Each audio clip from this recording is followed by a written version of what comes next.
시켜. 법대로 해. 변호사님 오늘 저희 꼬꼬부부 두 번째 이슈인데요. 이거 뭐 타이틀만 보면은 약간 우리 왜 독인객인이라고 하잖아요.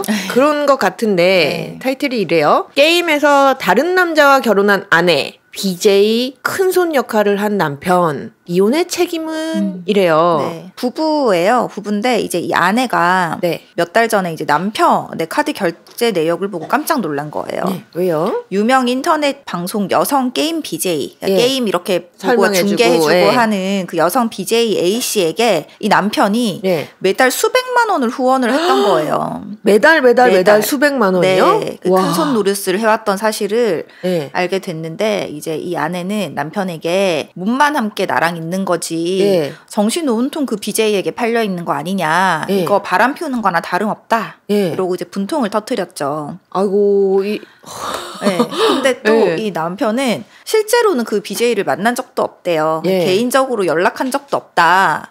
그냥 후원만 했다. 근데 또 이 남편도 또 이 아내한테 불만은 있었던 거예요. 뭐죠? 이 아내도 게임을 즐기는 사람인가 봐요. 그래서 온라인 게임에서 다른 남성 유저, 다른 남성 그 게임 하는 상대방, 온라인 상에서 그 남자와 결혼식을 올렸대요. 온라인 상에서. 이거 어떻게 올리는 거지? 너무 궁금해요. 이거.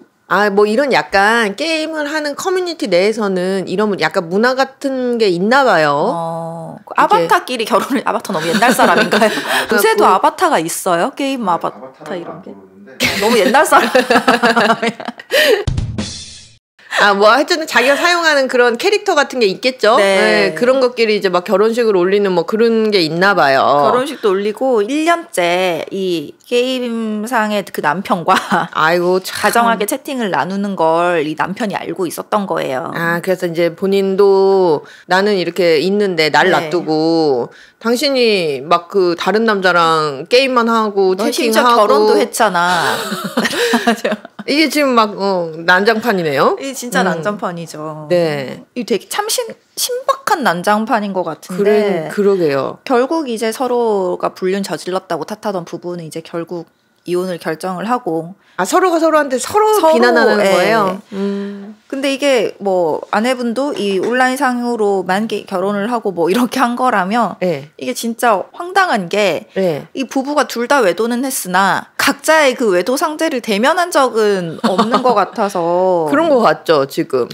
뭐 일단은 이제 둘 다 이제 뭐 이혼을 결심을 했다고 하시니 뭐 최근에 이제 반복적으로 이제 제가 계속 말씀을 드렸는데 그 앞에 우리 대기업 남편 사건에서도 그렇고 정서적 외도도 당연히 이제 이혼 청구는 가능하죠. 다만 과거에는 이 정서적 외도라 함은 예를 들어 내가 한 직장에서 홍 박사님을 좋아하는데 이게 실질적으로 뭐 육체적인 막 이런 건 없어도 막 서로 편지를 다정하게, 쓰고 막 애틋하게 카톡을 보내고 절절하게 막 그런 거잖아요. 보통 거긴데 대면은 할 수 있는 경우가 많죠. 근데 요새 이게 인터넷도 발달이 되고 이 코로나로 인해서 비대면 소통이 좀 확대가 돼서 그런지 모르겠지만 이런 현상까지 이제 또 발생을 하네요. 간혹 그런 건 많아요. 예전부터도 기혼자인데 인터넷 채팅으로 이성 만나서 결국 이제 이혼까지 이르게 되는 그런 경우는 종종 있어요. 이혼 사유에도 뭐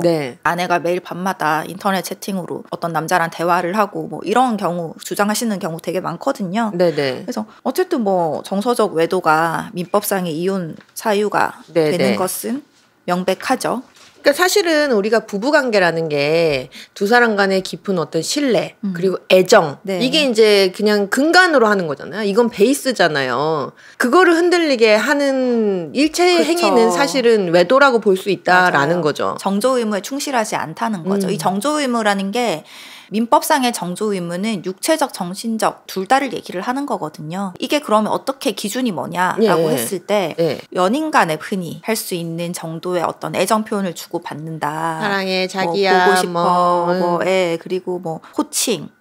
방금 말씀하셨던 것처럼 무슨 자기야 뭐 또 애칭 정해서 막 부르고 하는 거, 그리고 성적인 대화 요 정도만 있으면 정조 의무 위반에 이르는 정서적 외도 봐서 민법상의 840조 부정한 행위에 해당돼서 재판상 이혼 청구가 가능하다라는 거죠. 근데 사실 이게 그 게임에서 결혼을 한 거는 저는 이게 좀 사실 혼란스러워요, 지금. 이해하기가 좀 어려워요. 그러니까 이게 정확히 어떤 의미인지 어떤 의도인지를 약간 잘 모르겠어요. 그런 오피스 와이프, 오피스 허스밴드처럼 이게 이제 직장 내가 아니고 이제 그 게임 하면 왜 그들만의 어떤 그 커뮤니티가 있고 막 있잖아요. 네. 그런 것처럼 그렇게 하는 거 아닐까요?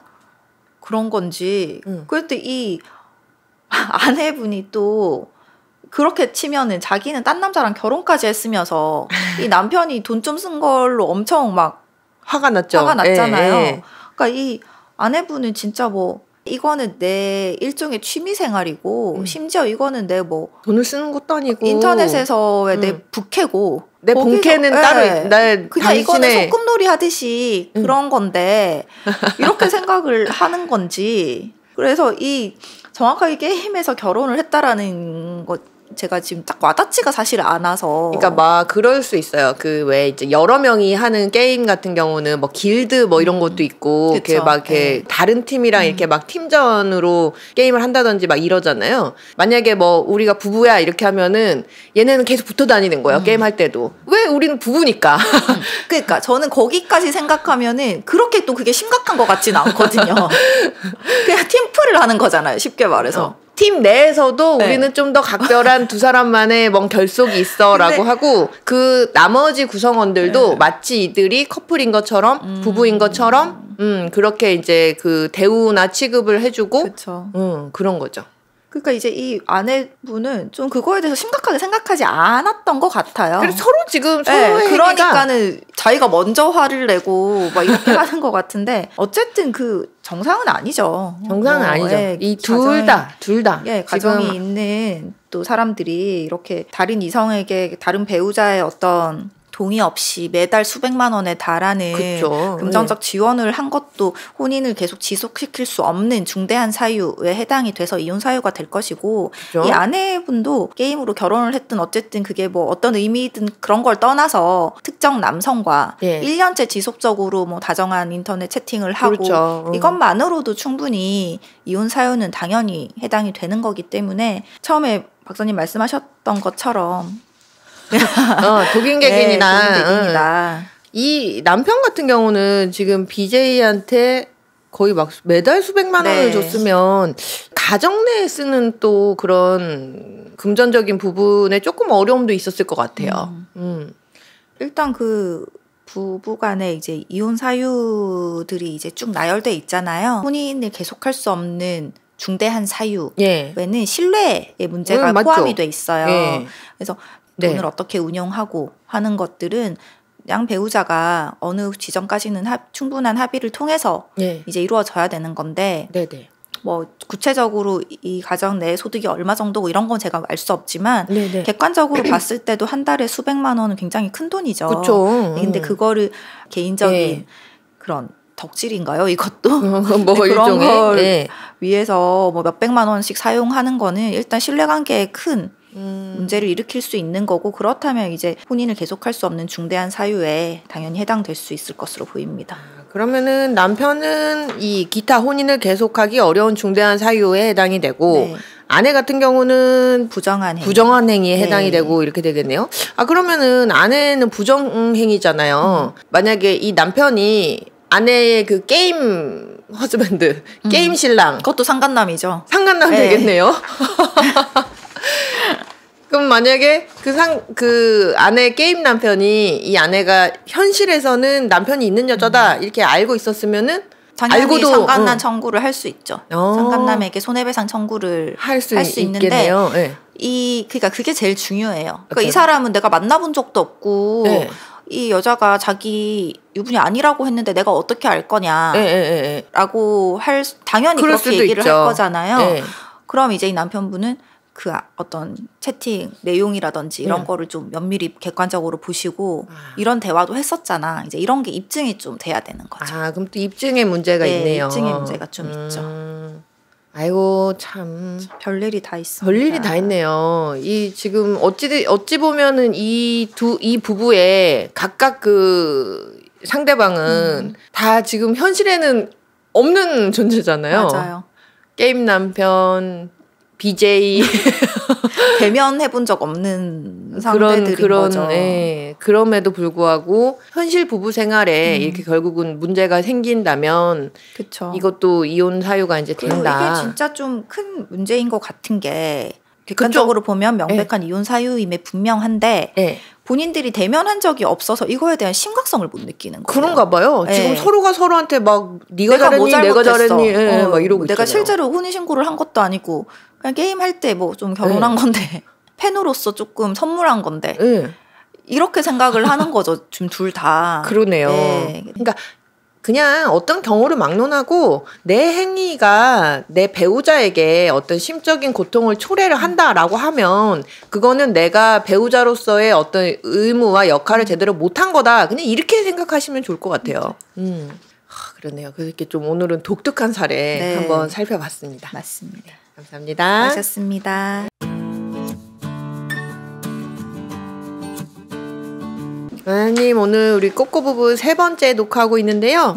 지금 보면은 요 사연 같은 경우는 그 YTN 라디오 조인섭 변호사의 상담소에 이제 사연이 소개됐던 내용인데요. 지금 보면은 타이틀이 이래요. 월 250만 원의 양육비를 끄는 전남편. 이게 전남편인가 봐요. 이미 이혼도 다 끝났고 아이를 양육하면서 양육비를 남편으로부터 받기로 했는데 그걸 끊어버렸던 모양이에요. 그런데 요런 경우에 제대로 받을 수 있나요? 라는 질문이 이제 온 것 같아요. 조금 요 구체적인 사연 한번 살펴볼까요? 이 3년 전에 남편과 이혼을 해서 홀로 아이를 키우고 있다는 이제 A 씨의 사연입니다. 이제 A 씨는 이혼 사유가 전 남편의 외도 때문이라고 해요. 당시 아이가 유학을 또 원하는 상황이어서 월 250만 원을 받기로 합의를 했대요. 근데 2년 정도 지나니까 그 전 남편 B 씨가 양육비를 정해진 날짜보다 계속 늦게 지급을 하고 아니면 뭐 일부만 지급을 하고 이마저도 3년째부터는 아예 지급을 하지 않고 있다고 합니다. 그럼 2년만 멀쩡하게 주고 나머지 1년은 뜨문뜨문 주거나 혹은 덜 주거나 뭐 이렇게 하다가 이제 3년째 들어서니까 똑 아예 끊긴 거예요. 그거마저도 안 주고 있는 상황인데 양육비 달라고 독촉을 하니까 전 남편은 현재 일이 잘 안 돼서 상황이 너무 힘들다. 양육비를 줄이겠다라고 했대요. 그랬더니 이제 A씨가 다른 비용도 아니고 양육비는 받아들일 수 없다. 애한테 쓰는 돈인데. 그랬더니 이제 전 남편이 그럼 소송을 하겠다라고 했다고 합니다.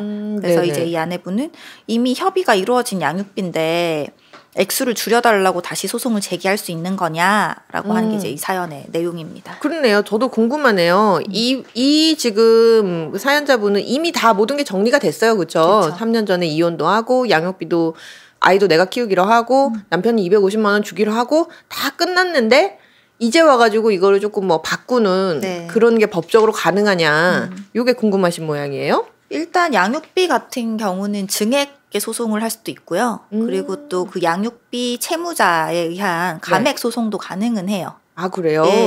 그래서 이제 양육비는 보통 자녀 연령이라든지 그리고 부부의 합산 소득 이런 것들이 다 바탕이 돼서 당사자 간의 합의나 법원의 결정에 의해서 이제 정해지죠. 그게 대부분인데 정해진 이후에도 자녀가 이제 상급 학교로 진학을 했다든지 아니면은 뭐 유학을 간다든지 혹은 간혹 병을 얻어서 이제 또 막대한 치료비가 드는 상황이다. 혹은 이 양육비를 지불해야 되는 양육비 채무자가 뭐 승진을 했다거나 막대한 상속을 받았다거나 소득이 갑자기 뭐 늘어났다거나 혹은 사업이 크게 성공을 했다거나 이런 경제적인 긍정적인 변화가 있을 때는 양육비 채권자는 증액 소송을 할 수 있어요. 더 주시오 이렇게.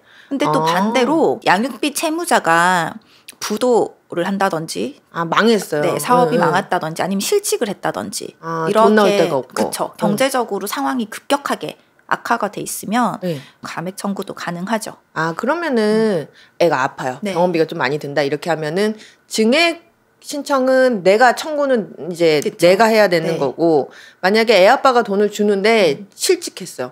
그러면은 나가 너무 힘들다 이렇게 하면 감액 청구는 또 채무자가 아빠가 해야죠. 할 수도 있는 거고.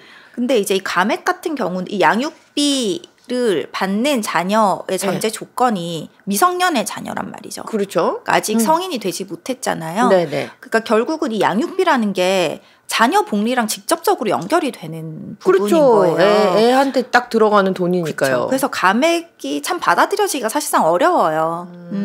그래서 단순히 내가 지금 상황이 조금 어렵다, 내가 실직을 했다, 이런 것만으로 바로 가맥이 되지는 않고 지금 현재 상황 외에도 재산 분할 당시에 얼마 정도의 재산 분할 비율이 갔는지, 그리고 이 굳이 지금 근로로 인한 소득 외에도 이 사람이 보유한 자산이 어느 정도 되는지, 그리고 추후 새로운 직장을 얻을 수 있는 가능성이 얼마나 있는지, 이런 것들을 다 종합해서 판단이 되죠. 그래서 결론부터 말씀드리자면은 가맥을 청구하는 소송 자체는 가능해요. 근데 그게 이제 아이의 어떤 복리 후생과 딱 직접적으로 연관이 되어 있다 보니 이게 좀 받아들이는 좀 거는 엄격하다. 근데 변호사님 진짜로 만약에 이 사연에서는 지금 줄 돈을 어찌됐든 간 딱 산정이 된 거를 안 주고 있는 거잖아요. 그럼 이 남편한테 어떤 책임은 없어요? 그래서 이제 이 양육비를 이행 확보 수단이라고 하죠. 양육비 안 줬을 때 어떤 조치를 취할 수 있느냐, 이거에 대해서 조금 간단히 살펴볼 필요가 있는데 먼저 양육비 직접 지급 명령이라는 게 있어요. 정당한 사유 없이 양육비를 2회 이상 지급을 하지 않으면 이 양육비 채무자, 남편이 일하고 있는 직장의 고용주 한테 나한테 줘야 되는 양육비 공제해서 나한테 직접 달라. 남편한테 돈 줄 사장님 저한테 그냥 직접 주세요 이렇게 하는 거예요? 네, 그게 가능해요. 법적으로 있는데 이게 조금 실효성이 떨어지는 게 왜요? 퇴직해버리면 소용이 없어요. 또 퇴직해버리면. 그래서 조금 그런 부분에 있어서 실효성이 좀 떨어지고 그리고 만약에 계속 또 양육비 채무자가 양육비를 지급하지 않을 경우는 법원에 신청을 해서 이 남편에게 담보 제공을 해달라고 할 수 있어요. 그 양육비 얼마 수준에 준하는 뭔가를 담보로 잡아달라. 근데 만약에 담보 제공 명령이 법원으로부터 떨어졌는데 일정 기간 안에 담보를 제공하지 않으면 이 양육비의 전부나 일부를 이제 일시금으로 지급하라는 명령이 법원에서 떨어질 수 있죠. 지급 명령이 딱 떨어지는 거네요? 지급 명령이 떨어지는 거예요. 그럼 지급 명령 떨어지면 가능한 거 있잖아요, 변호사님. 압류 같은 거 막 붙일 수 있죠. 그렇죠. 그런 것도 가능하고, 그리고 모든 명령을 이제 이행하지 않을 때는 과태료나 감치 처분도 감치까지 돼요? 네, 감치도 됩니다. 감치 먼저 한번 설명해 주세요. 우리 이제 그 감치는 그냥 이제 뭐 법원 명령에 의해서 그냥 구류되는 거죠. 쉽게 말해서. 이게 뭐 이렇게 징역 살거나 그런 거랑은 조금 다른데 그냥 현실적으로 놓고 보자면 갇히는 거예요. 갇혀 있어갖고 출근도 못하고 그런 상태가 되니까. 그리고 또 하실 수 있는 게 이제 이행 명령이 있죠. 양육비 지급 의무를 이행해야 되는 이제 이 양육비 채무자가 정당한 이유 없이 의무를 이행하지 않을 때 법원이 이행하라라고 명령을 내리는 거죠. 법원이 말하는 거야. 내가 말하는 게 아니고. 신청에 의해서 법원이. 무조건 법원에서, 신청은 있어야 돼요. 법원에서 당신한테 이렇게 주라고 지금 얘기한 거야. 라고 내가 다 계속 달라고 해도 말 안 들으니까. 그렇죠. 그래서 이게 근데도 불구하고 양육비 지급을 계속 회피하는 경우도 부모들이 많잖아요. 그래서 일명 그 배드 페어런츠 최근에 배드 파더스뿐만이 아니고 엄마가 지급해야 되는 경우도 있기 때문에 이 배드 페어런츠에 대한 제재를 위한 개정안이 계속 지금 나오고 있어요. 그래서 이 위의 것들 양육비 지급 명령이라든지 담보 제공, 일시금 지급 이런 거는 한 2009년경에 마련이 된 제도고 2020년도에는 이제 운전면허 정지 처분. 오, 괜찮네요. 규정을 뒀고 또 2021년에는 출국 금지. 해외로 나가지도 못하고. 명단 공개, 형사처벌 이런 게 이제 가능하도록 도입이 됐죠. 근데 이런 절차들을 통해서 양육비를 지급하는 그 비율이 40%밖에 되지 않는다고 해요. 왜냐하면 위장 전입을 한다든지 잠적해버려 방법이 없잖아요. 그렇네요. 그래서 좀 이게 아이들의 생존권과도 직결되는 문제인 만큼 다른 대책이 좀 필요한 거 아니냐라는 얘기가 많이 나오고 있죠. 또 그런 문제도 있어요. 이 아이를 실질적으로 양육을 하고 싶은 생각은 별로 없는데 이 아이를 보호를 하면서 양육비를 받고 싶어서 양육권을 치열하게 다투는 경우가 생각보다 생각보다 되게 많아요. 맞아요. 그런 경우도 생각보다 많죠. 뭐 그런 경우들 있잖아요. 진짜로 막 열심히 일해가지고 돈 보내주는데 그러면 그 돈은 어디 써야 돼요? 애한테 써야 되잖아요. 그런데 그 돈이 정말로 실질적으로 애를 양육하는데 사용하느냐 그게 너무 의문스럽다 뭐 이렇게 말씀하시는 분들도 많잖아요. 자기 먹고 자기 사치하고 막 이렇게 보면 알잖아요. 자기는 뭐 뺀질뺀질하게 잘 다니는데 애는 막 꼬질꼬질하고 근데 그렇다고 안 줄 수는 또 없잖아요. 그렇죠. 그래서 일단 뭐 이혼은 부부 사이의 문제인 것이고 맞아요. 그 본인들 사이에서 태어난 아이에 대한 책임은 어느 누구라도 거기서 벗어날 수는 없는 거잖아요. 이 아이가 성인이 되기 전까지는. 어떻게 보면 가장 기본적인 의무라고 할 수도 있죠. 맞아요. 그래서 물론 사정이 당장 안 좋아져서 뭐 좀 줄이거나 뭐 이렇게 할 수는 있지만 자기 자식인데 어떻게든 안 주려고 요리 빼고 저리 빼고 막 하는 거는 그거는 문제 있어요. 이거는 정말 문제가 있는 거 그거는 진짜 운전면허도 못하게 해야 되고 출국도 못하게 해야 되고 자기 새끼 키워주는데 그거 돈 주기 싫어가지고 막 어떻게든 너무 많아요. 그런 케이스도. 그래서 생각보다 그래도 아마 이런 경우도 많을 건데 이제 변호사님이 쭉 설명해 주셔가지고 뭐 증액도 가능하고 뭐 감액도 좀 힘들지만 뭐 그것도 가능하고 이런 결정이 난 이후에도 뭐 조정되거나 변경될 수도 있다라는 거. 그리고 뭐 과거에 받지 못한 부분이 있으면 과거 양육비 청구도 가능하고요. 이런 거 오늘 한번 같이 살펴봤습니다. 수고하셨습니다.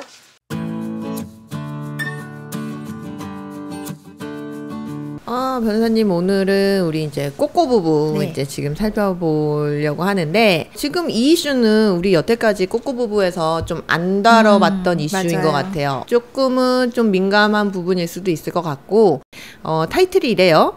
내 월급도 11조 하겠다는 예비신랑 파혼할까요? 라는 건데 여기서 11조라는 거는 우리 이제 그 기독교 그죠? 기독교에서 이제 일정 부분 내 소득의 일정 부분을 뭐 감사한 마음으로 이렇게 좀 제공하는 그런 거를 예비 신랑이 내 월급까지도 그렇게 하겠다. 파혼을 해야 될까? 뭐 이런 사연이라고 해요. 그 좀 어떤 내용인지 살펴볼까요? 먼저 사연자 A 씨는 여자분이에요. 그리고 천주교 신자고 예비 신랑이 개신교. 네네. 근데 둘 다 이제 모태 신앙이래요. 그래서 종교가 다르니까 이제 뭐 한 번쯤은 부딪히겠지 했지만은 그래도 뭐 결혼 얘기가 나올 때까지 큰 문제는 없었나 봐요. 네네. 근데 결혼이 이제 정해지고 났더니 예비 신랑 쪽에서 같이 다니자라고 은근히 이제 눈치를 주기 시작을 했대요. 네네. 거기다가 이제 뭐 가는 건 가는 건데 제일 이해가 안 되는 게 11조 부분이죠. 네네. 그래서 남편이 본인 수입 뺏어만 뭐 하는 것도 몰라도 아내분까지 돈까지 합친 돈으로 11조를 내고 싶다. 그 합산한 수입의 10%를 이제 11조로 내자라고 얘기를 했대요. 그러니까 이제 여자분 입장에서는 아니 뭐 따로 가는 것까지는 가는 거고 만약에 정 뭐 필요하면 뭐 따라가는 것도 뭐 몰라도 이 11조까지 나보고 내라고 하니까 이거 어떻게 해야 되냐. 조금 고민은 되실 수 있을 것 같아요. 그러니까 예를 들어서 만약에 남편 월급이 200만 원, 아내 월급이 200만 원 이렇게 하면은 원래 뭐 남편이 11조 내겠다라고 하면 여기서 이제 20만 원 정도를 내는 거 아니겠어요? 근데 남편은 이제 우리가 합산을 해갖고 40만 원을 내자 지금 이렇게 하는 거잖아요. 예를 들면 가계 경제 같은 부분도 좀 생각을 해보자면 이게 고민이 안 될 수가 없겠어요. 근데 또 이제 이 케이스 말고도 이번에는 이제 또 여자친구가 이 여자친구가 매일 뭐 70만 원 정도를 11조로 내고 있대요. 오, 많이 내네요. 그 외에도 다양한 명목의 이제 헌금이라든지 교회 사람들과의 어떤 친목비 막 이런 것들을 상당히 내고 있는데 여자친구가 결혼 후에도 나는 계속 지금처럼 하겠다. 라고 했다고 합니다. 그러니까 이제 이 남자분 입장에서는 무교니까 이해할 수가 없다. 교회를 가고 하는 거는 인정을 해줘도 11조가 내는 돈은 게 너무 돈이 아깝고 차라리 이걸 좀 의미 있는 곳에 쓰는 게 낫지 않냐. 뭐 저축을 하든지 아니면 부모님들한테 그쵸. 조금 뭐 도움을 드리든지. 그래서 이제 이런 고민들을 좀 이제 토로를 하시는데 이게 생각보다 굉장히 많은 케이스죠. 많을 것 같아요. 예. 특히 또 이런 11조 같은 문제는 종교가 좀 다름으로써 인해서 발생되는 갈등에서 거기에 플러스 어떤 금전적인 부분까지도 이게 좀 결부가 되어 있는 문제이기 맞아요. 때문에 어렵네요, 이런 문제. 그러니까 이게 서로 종교를 또 자유롭게 인정을 해주는 좋죠. 케이스도 되게 네. 많은데 그러면 좋겠지만 독실한 경우에는 꼭 이제 상대방 같이 종교를 약간 비난하거나 막 억지로 막 끌어올려고 하거나 이래서 갈등이 생기는 경우도 굉장히 많고 11조 부분에 대해서 얘기를 해보자면 사실 네. 그렇잖아요. 부모님 용돈 드리는 문제로도 굉장히 많이 갈등이 맞아요. 있더라고요. 네, 근데 무교인 사람 입장에서 혹은 개신교가 아닌 사람 입장에서는 이 11조라는 돈이 되게 허공에 뿌리는 돈같이 그렇죠. 느껴질 수 있단 그럴 말이죠. 수 있어요. 물론 이해해주고 넘어가면 다행인데 맞습니다. 그게 아니면은 굉장히 이게 아니 왜 저렇게 지금 우리 집이 넉넉한 것도 아닌데 라고 갈등이 될 수밖에 없는 거죠. 네. 이게 이제 그렇죠. 그러니까 실제로 그 설문조사에서 이래요. 이제 미혼 남녀 한 500명 이상을 대상으로 이제 결혼 후에 부부간에 어떤 측면에서 차이가 제일 크면 생활하기가 조금 제일 어렵겠느냐, 힘들겠느냐라고 했더니 종교를 선택한 비율이 남성은 한 17.4%, 여성은 18.9%. 그러니까 한 10명 중에 이제 한 2명 정도는 종교가 안 맞으면 좀 힘들겠다. 이렇게 답을 했다고 해요. 남자든 여자든. 또 이제 제 주변에도 이렇게 보면은 저는 뭐 사실 이렇게 막 종교를 굉장히 독실한 종교를 가지고 있지는 않은데요. 독실하게 이렇게 그 종교를 가지고 있으신 분들은 그 삶에서 그게 굉장히 큰 의미 있는 부분이더라고요. 근데 이제 그게 안 맞다 보면은 내 일평생 반려자와 그게 안 맞는다 그러면 굉장히 힘들 것 같기는 해요.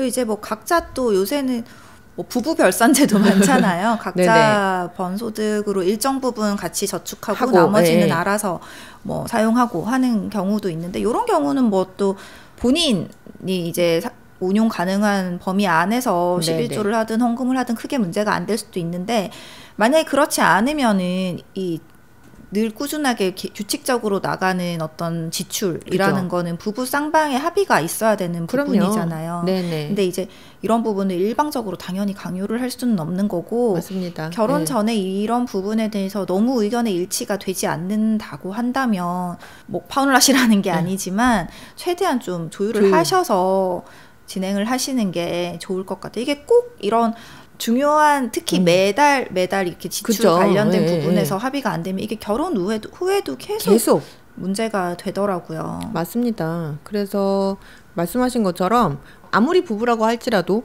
자유는 인정해 줄 수 있어요. 개인의 자유. 왜냐하면 다른 사람이니까요.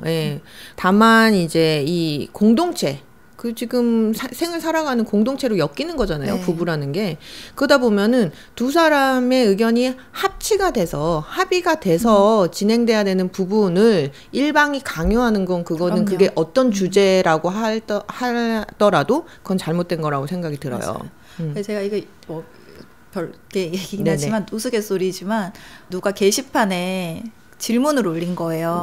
결혼을 해야 되는데 남편분 쪽이 굉장히 독실한 크리스찬인데 자기는 무교래요. 시어머니가 매주 같이 교회 나가면 한 달에 500만 원씩 줄게라고 하셨대요. 파격적인 제안인데요. 이거 해야 될까? 막 이렇게 글을 올렸는데 너무 웃겼던 게 사람들이 밑에 새벽 기도 가능, 새벽 예배 가능, 막 이래서 써놨더라고요. 그러니까요. 또 이 사연에 또 그 달린 댓글들도 굉장히 좀 이렇게 센스가 넘치는 것들이 많은데 뭐 서로 대화로 잘 풀어야 된다. 조금씩만 양보해야 하면 좀 어떨까? 뭐 이런 좋은 의견이 또 달린 부분도 있는데 종교 때문에 전쟁도 나는데 지금 파혼이 대수냐? 근데 그것도 의견 많아요. 종교 때문에 세계에서 전쟁도 나고 이렇게 한다. 그만큼 이게 좀 어려운 문제다. 이렇게 또 남겨주기도 했어요. 그래서 종교 문제는 그래요. 뭐 굉장히 좀 의미를 크게 부여를 하고 독실한 부분 또 그러신 분이라면은 쉽게 내가 싫으니까 하지 마. 이것도 사실은 잘못된 그쵸. 거죠. 네. 좀 조율점을 찾아가는 게 답인 그쵸. 것 같아요. 또 무조건 파혼이 답도 아니에요. 맞아요. 그리고 예. 처음에 좀 적응해 가는 기간은 필요하겠지만 또 서로 결혼을 한 일단은 서로에 대한 그렇죠. 마음이 제일 중요하잖아요. 그게 네. 있다면은 또 충분히 조율할 수도 있는 부분이니까 맞습니다. 네, 잘 예. 말씀해보고 결정하시기를 바랍니다. 네. 오늘은 이제 종교 문제. 근데 사실은 종교 문제를 다뤄봤는데 종교 문제에 대해서는 뭐 이렇다 할 저희가 그렇죠. 또 뭐 네. 맞아 틀려 이렇게 맞아요. 하기는 조금 어려운 문제인 것 같고요. 오늘은 조금 뭐 이런 부분 생각해 보면 어떨까 해서 이 주제 한번 준비를 해봤습니다.